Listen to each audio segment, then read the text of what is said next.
सबको जय मसीह की। Praise the Lord, God bless you all. मैं प्रभु का दास फिर एक बार इस नए वीडियो में आप सबका स्वागत करता हूँ। हालेलुया। आज उपवास और प्रार्थना का 13वां दिन है और सचमुच मेरा विश्वास है परमेश्वर आज के वचन के द्वारा आपको छुए, आपको ब्लेस करे, आपको आशीष करे। आमीन। हालेलुया। Praise the Lord. आज बहुत लोग चाहते हैं परमेश्वर मेरे जीवन में ये आशीष है, परमेश्वर मेरे जीवन में वो आशीष है, परमेश्वर मेरे जीवन में ये बरकत आने पाए, यीशु के नाम से ये हो जाए, यीशु के नाम से वो हो जाए। लेकिन क्यों हम उन बातों को पाने के लिए इतना तरसते हैं? आमीन। हालेलुया। क्यों हमें उन बातों को पाने के लिए इतना संघर्ष करना पड़ रहा है? हालेलुया। लेकिन आज मैं आपको उसकी चाबी देने जा रहा हूँ। आमीन। हालेलुया। मेरा विश्वास है आपके जीवन में हर एक आशीष इस चाबी से खुलेगी। आमीन। हालेलुया। कितने लोग चाहते हैं कि परमेश्वर उस चाबी को आज मुझे दे? आमीन। हालेलुया। मैंने कल के वचन में कहा हर एक चीज के लिए एक सिस्टम है, एक प्रोटोकॉल है और हमें उस सिस्टम में आना है।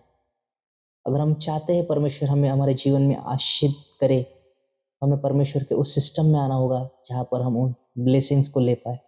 आमीन। हालेलुया। बहुत लोग चाहते हैं परमेश्वर मेरे मार्ग खुले, परमेश्वर मेरे साथ ये हो, परमेश्वर मेरे साथ वो हो, ऐसा हो जाए, वैसा हो जाए। लेकिन क्यों हम एंड मोमेंट पर आकर निराश हो जाते हैं? हालेलुया।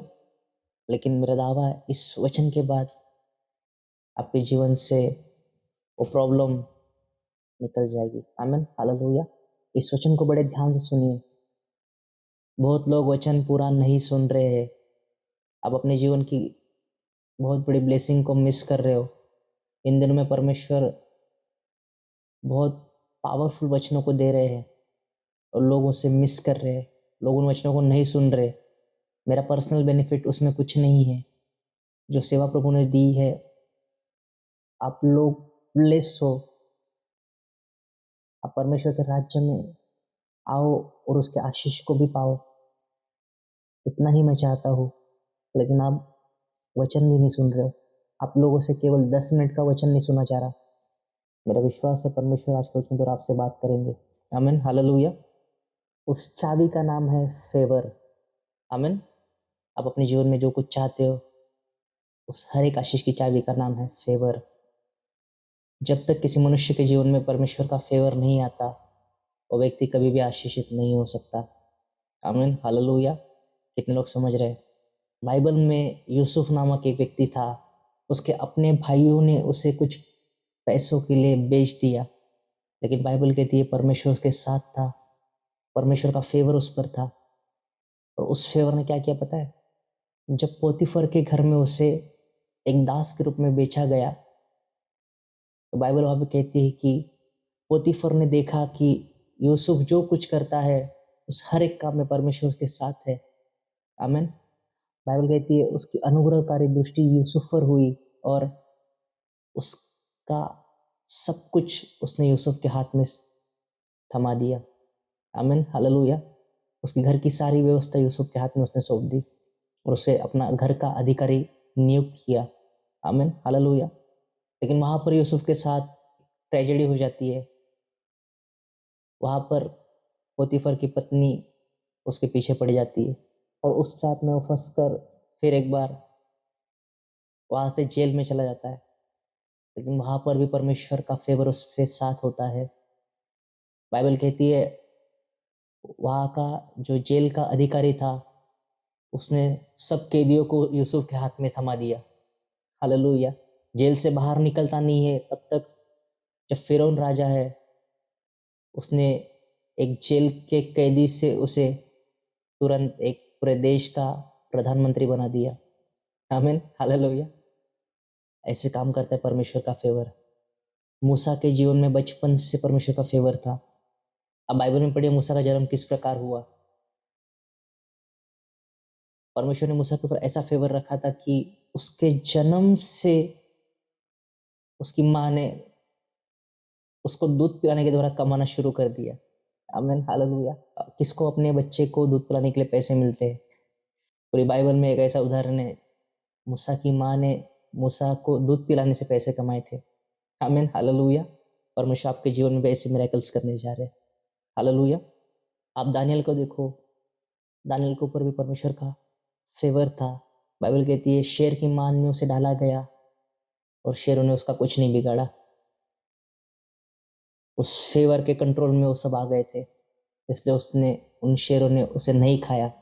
आमीन, हालेलुया। बाइबल कहती है एक स्वर्गदूत ने उसे बचाया, मतलब स्वर्गदूत भी उसके फेवर में थे। आमीन।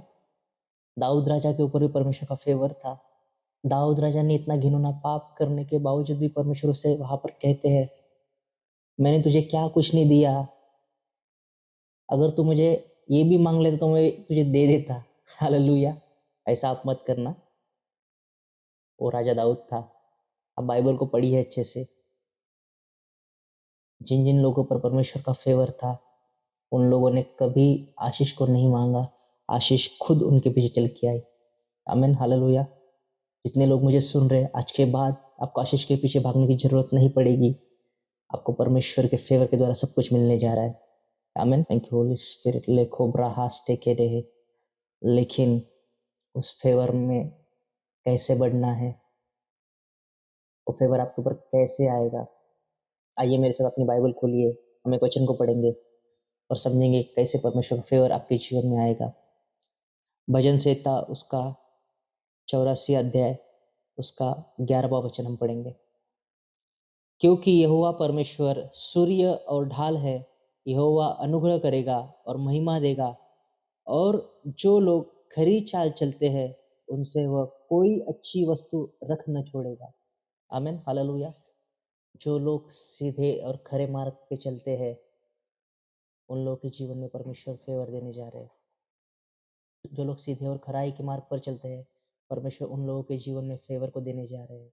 आमीन, हालेलुया। आपको खराई पर चलना होगा, आपको खराई के मार्ग से चलना होगा, और जब आप खराई के मार्ग पर चलना शुरू कर देंगे परमेश्वर का फेवर उसी वक्त आपके जीवन में दिखना शुरू हो जाएगा। उसी वक्त आप परमेश्वर के फेवर को देखना शुरू हो जाओगे। उसी वक्त आपके जीवन में परमेश्वर का फेवर दिखना शुरू हो जाएगा। और बाइबल कहती है कोई भी अच्छी वस्तु आपसे परे न रहेगी। आपके जीवन में हर एक अच्छी वस्तु आपको मिलेगी। आपको बिना मांगे परमेश्वर सब कुछ देगा, लेकिन आपको खराई का मार्ग अपनाना होगा। आपको सीधे मार्ग से चलना सीखना होगा। आमीन, हालेलुया। मेरा विश्वास है परमेश्वर ने इस वचन के द्वारा आपको ब्लेस किया है। आपको परमेश्वर के फेवर में बढ़ना है। आमीन। इस प्रकार आपको भी परमेश्वर के फेवर में और मनुष्य के भी फेवर में बढ़ना है। आमीन, हालेलुया। और इसमें बढ़ने का केवल एक ही मार्ग है, आपको खराई से उसमें चलना होगा। आमीन, हालेलुया। परमेश्वर इस वचन के द्वारा आपको आशीष करे। आइए हम अपनी आंखों को बंद करके हम प्रार्थना करेंगे। Thank you Lord Jesus, thank you Lord Holi spirit. पवित्र आत्मा परमेश्वर पिता, हम तेरे नाम को धन्यवाद देते हैं प्रभु। हम आपकी स्तुति करते हैं, आपकी महिमा करते हैं यीशु मसीह के नाम से। पिता, हम तेरे सिंहासन के पास आते हैं और परमेश्वर आज आपके फेवर को हम मांगते हैं प्रभु यीशु मसीह के नाम से। पिता, हमें खराई के मार्ग पर चला ताकि आपके फेवर में हम बढ़ने पाए, क्योंकि आपका वचन कहता है प्रभु कोई भी अच्छी वस्तु तुमसे परे न रहेगी। हमें मांगने की जरूरत नहीं पड़ेगी। जब हम खराई के मार्ग पर चलेंगे, आपके मार्गों पर हमें चला, हमारे मार्गों को सीधा कर प्रभु, और आपकी महिमा हमारे जीवन में दिखने पाए यीशु मसीह के नाम से। तो जो लोग इस समय निर्णय ले रहे हैं कि हम खराई के मार्ग पर चलेंगे, उन सब लोगों को मैं आपके फेवर के लिए रिलीज करता हूँ यीशु मसीह के नाम से। उन सब लोगों के लिए आपके फेवर की घोषणा करता हूँ यीशु मसीह के नाम से। Thank you Lord Jesus. इस वचन के लिए प्रभु हम आपका धन्यवाद करते हैं। सारा आदर, सारी महिमा, सारा जलाल आपको देते हुए ये विनती और प्रार्थना यीशु मसीह के नाम से करते हुए सुन और कबूल कर मेरे पिता। आमीन, आमीन। वीडियो पसंद आया तो लाइक कीजिए, चैनल पर नए हो तो सब्सक्राइब कीजिए, ज़्यादा से ज़्यादा लोगों तक इस वीडियो को पहुंचाइए। परमेश्वर आप सबको ब्लेस करे। God bless you all. Thank you.